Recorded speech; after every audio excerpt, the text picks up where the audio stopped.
Et bienvenue dans C'est en Lorraine, votre magazine de découverte, votre supplément régional. Et tout d'abord, je vous emmène à Neuve-Maisons découvrir un dépôt-vente unique en son genre, un dépôt-vente de réparation de vieux outils. Une petite boutique de quartier montée par un touche-à-tout qui a voulu créer son activité plutôt que d'être au RSA. Un bricoleur, débrouillard, bavard qui a imaginé ce concept écolo et solidaire. Anne-Laure Chéry et Guy Souter.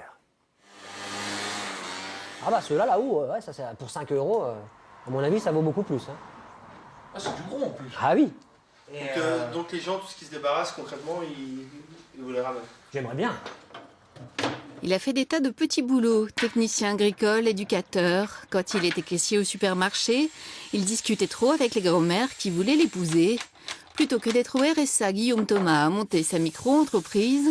En retapant sa maison, il a eu l'idée de ce dépôt-vente où il donne une seconde vie aux vieux outils. Je connais un peu la jante masculine, en faisant partie. Et je sais qu'on est tous les mêmes. On stocke, on met de côté au cas où. On ne sait jamais, ça peut m'aider un jour. Et puis au final, ça termine toujours de la même façon. Un jour, on en a marre, on fout tout dans le coffre de la bagnole et on va acheter à la déchetterie. Et là, moi, j'aimerais bien être entre les deux. Dans les déchetteries, il y a des trésors qui terminent au poids de la ferraille. Et ça, c'est bien dommage. Écolo et social, ses clients se font un peu d'argent en lui déposant leurs outils ou rachètent d'occasion ceux qu'ils n'auraient pas les moyens de se payer dans le commerce et surtout viennent discuter. J'ai encore récupéré un motoculteur. Superbe gros motoculteur. Alors j'en ai plein des acheteurs. Ouais. Ah, mais ça, je le garde. Ah voilà, d'accord. Parce que justement, là, je commence à me retrouver à Paul, j'ai plus assez de matos. J'ai vu en passant Rénov outils, j'ai dit je vais m'arrêter pour savoir.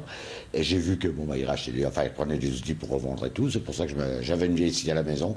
Si ça peut servir à quelqu'un qui n'a pas trop les finances et tout, que c'est des petits budgets, ça peut leur dépanner. Et c'est beaucoup mieux que c'est vrai que de le mettre à la déchetterie. Dans les greniers ou les garages des clients, il y a toujours des trouvailles. Cette pince-là, elle est très particulière parce qu'elle s'ouvre vraiment parallèlement des deux côtés. En fait, c'est une ancienne pièce pour cintrer à chaud les tubes pour les anciens plombiers. C'était pour évaser les bords et faire un embout directement, un raccord direct. J'ai régulièrement des outils mystères que j'expose là et tous les gens systématiquement qui rentrent dans le magasin, je leur pose la question, est-ce que vous, par expérience, vous ne connaissez pas? Et j'ai eu des outils des fois qui sont restés 3 semaines, 1 mois sans que personne ne puisse me dire ce que c'était. Et au final, j'ai toujours quelqu'un qui, à un moment donné, sait parce qu'il a travaillé dans le milieu.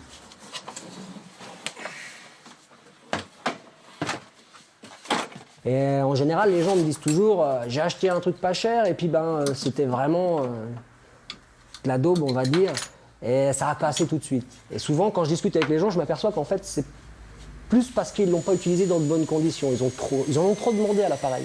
Aujourd'hui, ce qu'on achète vraiment pas cher et qu'on dit qu'il vient de Chine et des pays asiatiques, c'est vrai que ce n'est pas des outils fantastiques. Mais si on leur demande de faire simplement ce pourquoi ils ont été prévus, ils tiennent largement le coup.